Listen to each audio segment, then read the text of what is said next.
Welcome back नाज़रीन। Break पर जाने से पहले हम लोग वकार भाई को बात करें। वकार में आपको आपकी बात खत्म करनी है।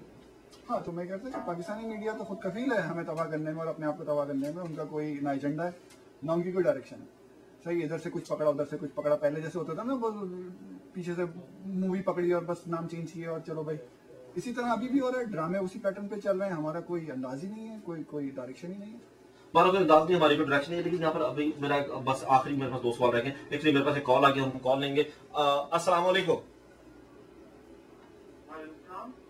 जी, कौन साहब और कहाँ से बोल रहे हैं? जी अस्सलाम वालेकुम जी,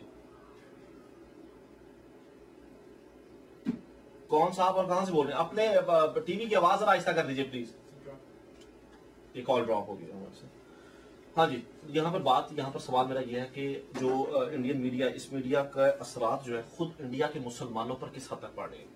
ये बड़ा एक इम्पोर्टेंट क्वेश्चन है, क्योंकि इंडिया के मुसलमान पाकिस्तान के मुसलमानों से ज्यादा आबादी है उनकी। वहां पर वो दिखाया जाता है, इंटर मैरिजेस दिखाई जाती हैं, हर चीज दिखाया जाता है। उसके असरात इंडियन मीडिया पे, और जो हमें प्रेजेंट करते हैं वहां पर जो जितने भी खान है वो खुद ये कहते हैं कि हम लोग खुद हिंदू हैं, या जो भी कहते हैं, अगर वो उनका अपना पर्सनल मैटर है। लेकिन इसके असरात मुसलमानों पर, इंडिया में रहने वाले मुसलमानों पर भी क्यों पड़ रहे हैं कि नहीं पड़ रहे? क्यों नहीं पड़ रहा है? मैं तो बल्कि सलाम करता हूँ इंडिया मीडिया को। इतने अच्छे तरीके से उन्होंने जो अपना एजेंडा जो है आगे रखा है।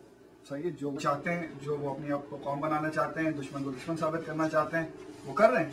हर जो उनका एजेंडा है वो अपने पूरे मीडिया को एक जबान हो के वो मीडिया उनका वो अपना मैसेज कन्वे कर रहा है। हम कुछ नहीं कर रहे। इंडियन मुसलमानों पर क्या असर? डेफिनेटली वो जो कि नफरत दिखाते हैं पाकिस्तानी मुसलमानों के खिलाफ, और जो खराबियां दिखाते हैं कि हमारे पाकिस्तानी मुसलमान खराब है, पाकिस्तानी आवाम खराब है, तो एक्चुअली वहाँ के रहने वाले मुसलमानों के लिए भी बहुत ज्यादा प्रॉब्लम हो जाती है। तो वो इनडायरेक्टली इस वजह से, क्योंकि खुद उनको वहाँ पर मुसीबत हो रही है उन पाकिस्तानी मुसलमानों की वजह से, तो उनको उनसे नफरत होने लग जाती है बेस्ड ऑन द फैक्ट कि वो उन मुसलमानों की वजह से हम उनको वहाँ मुश्किल हो रही है। तो वो जो यहाँ पर हमारी कॉल आ गई, दोबारा कॉल, सॉरी जी। अस्सलाम वालेकुम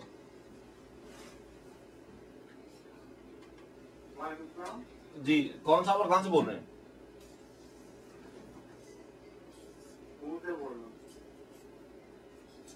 कौन साहब और कहाँ से बोल रहे हैं जनाब? ये हमारी लाइन ड्रॉप हो गई मेरे ख्याल से। अच्छा जी, यहाँ पर आप बात करी थी, सॉरी। ये कि उनके दरमियान नफरत इसलिए क्योंकि उनके मीडिया ने इतना स्ट्रॉन्ग पोर्ट्रे किया है हमें, हमारे पाकिस्तानी मुसलमानों के खिलाफ, कि उनमें खुद इतनी नफरत आ गई, क्योंकि उनकी वजह से वहाँ पर डिफरेंट जो रैशनल पार्टीज हैं उनको कसूरवार ठहराती हैं कि तुम भी उसी किस्म के हो या तुम भी उन्हीं को बिलोंग करते। लेकिन क्योंकि वहाँ के मुसलमानों का अपना मुल्क तो इंडिया ही है, तो इसलिए और इनडायरेक्टली उनके दरमियान नफरत पैदा हो रही है। डेफिनेटली वहाँ पे जो जितने भी जो एक्टर्स हैं हमारे सो कॉल्ड खान, नाम से उनका नाम से पता चलता है मुसलमान है, एंड वहाँ पे they are follow as like idol, और they follow him very closely, and और वो जो इस तरह की हरकतें करते हैं वहाँ पे, और जिस बेसिकली उनकी जिस तरह की हरकतें करते हैं, जैसे काफ़ी जो खान एक्टर्स हैं उन्होंने हिंदुओं से शादी की है, और उससे भी काफ़ी अफेक्ट पड़ता है मुसलमान वहाँ के भी। It's okay to marriage to Hindu, which is हमारे इस्लाम में बिल्कुल नाजायज़, बिल्कुल इसको बिल्कुल ममनू किया हुआ है। भाई समझेंगे वो जुनैद जमशेद बन के जो जाएंगे तो उनको दूसरे बाहर निकाल दिया जाएगा। उनकी भी मजबूरी है, जो जैसा मुल्क है वैसे ही काम करेंगे। अच्छा यार, यहाँ पर मैं मिसाल की तरफ आऊँ, बस आखिरी हल की तरफ आऊँगा। मुझे अब ये बताएं कि यहाँ से उठने के बाद हम अपने अंदर एक कोई ऐसी चेंज क्या लेकर आएंगे? वकार अहमद, आप अपने अंदर क्या चेंज लेकर आएंगे? या आप समझते हैं पानी सर के ऊपर से गुजर चुका है, अब बातों की हद तक तो ठीक है, अमली तौर पर, मैं सिर्फ इंडिविजुअली तौर पर अगर आप लोगों से पूछूं तो आप अपने अंदर क्या चेंज लेकर आएंगे?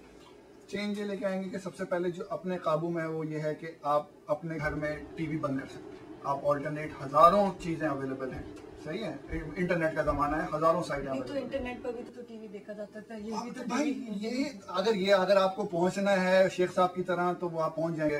लेकिन आप किसी चीज को बंद करके किसी का हल नहीं निकाल सकते। मैं किसी और के लिए नहीं कह रहा। मैं अपने घर में जो कर सकता हूँ वो मैं करूंगा। मैं टीवी निकाल दिया है मैंने, और जो है बाकी चीजों पे मेरी जो है वो नजर है कि इंटरनेट के थ्रू जो है वही चीज वापस ना आ जाए। ये मैं अपने पर्सनल तौर पे कर सकता हूँ, मैं ये नहीं कर सकता कोई एक ऐसी चीज अमली तौर पर। तो अपनी चीज है word of mouth, you can stop the people, कि हमारे खुद अपनी यूथ जो है, रियलिस्टिक बात करें प्लीज। वही ना, क्या अपने यूथ को जो क्या नाम है हैपेंस सेवरल टाइम्स कि भाई क्या मुझे ऑफर होती है मूवीज देखने के लिए दोस्तों के साथ, भाई ये मूवी लग रही है, यू कैन स्टॉप देम, कि यू कैन टेल देम कि भाई it's not good for us, our own young generation. We can stop them, tell them कि भाई ये वाकई में नहीं है। मेरी जॉब पे होता है कि I have so many different races works within the company कि मेरे उनसे बात होती है, वो पूछते हैं भाई तुमने इंडियन मूवी देखी नहीं देखी? मैं कहा भाई मैं बोलता हूँ मैं इंडियन मूवी नहीं देखता, but लेकिन वो कहते क्यों नहीं देखते भाई? मैं कहा भाई that's the reasons, they are telling the facts because of this is affects our youth. मेरे पास टाइम खत्म हो गया। थैंक यू सो मच मेरे तीनों मेहमान वकार अहमद, मोना हसन और फुरकान कुरैशी का मैं शुक्रिया अदा करता हूँ अपने कीमती वक्त में से वक्त निकाल कर हमारे पास तशरीफ लाए।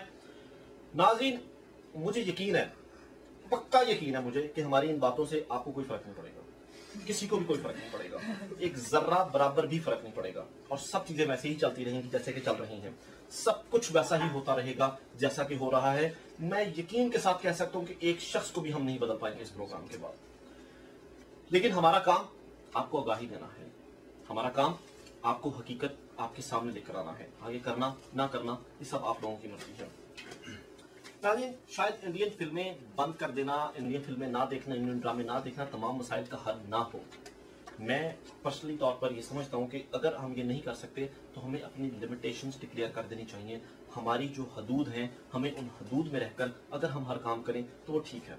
असल में बात यह है कि हम लोग अपनी औकात भूल चुके हैं। हम अगर अपनी औकात में रहकर हर काम करते तो शायद हम आज ऐसे ज़लीलो ख्वार ना होते। और जो कौमें अपनी औकात भूल जाती हैं उनका हाल वही होता है जो हमारे साथ हो रहा है। ना सिर्फ ये, हम एक ज़माने में मुझे हमीद गुल की एक बात याद आती है, वो ये कहा करते थे कि देखिए जी, मुल्कों को शिकस्त दी जाती है, कौमों को कभी कोई शिकस्त नहीं दे सकता। लेकिन अफसोस इस बात का है कि हम कौम से एक मुल्क बन चुके हैं। हम कौम किसी एक ज़माने में थे, हम अब मुल्क बन चुके हैं। हम उस मुल्क को हमें कौम में वापस लाना है, और किस तरह लाना है ये हमें डिसाइड करना है कि हम किस तरह ला सकते हैं। और हम इकट्ठे मिलकर अगर कोशिश करें तो हम ज़रूर कर सकते हैं। मेरा आज का शो, जो मैंने जिस तरह पहले भी आपसे अर्ज़ किया कि मुझे यकीन है कि इस पर किसी को भी कोई असर नहीं पड़ेगा। मेरे एक बहुत अच्छे दोस्त हमजा मीर साहब कहा करते हैं कि असल प्रॉब्लम हमारा ये है कि हम लोग बगैरत हो चुके हैं। मेरे पास इससे ज़्यादा कोई शाइस्ता लफ्ज़ मौजूद नहीं है कि मैं वो यूज़ करूँ और मैं इस चीज़ को एक्सप्लेन कर सकूँ। मुझे बात पर उनकी काफ़ी मतलब गुस्सा आता था, लेकिन असल में यही बात है कि हम लोग बगैरत हो चुके हैं। हम लोग अपनी गैरत कहीं खो चुके हैं। हम अपनी गद्दारी अमिताभ बच्चन, शाहरुख खान, काजल और अक्षय कुमार के पैरों में निछावर कर चुके हैं।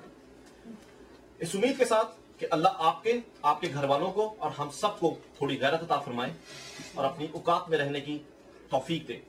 अल्लाह हाफिज। पाकिस्तान जिंदाबाद।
Share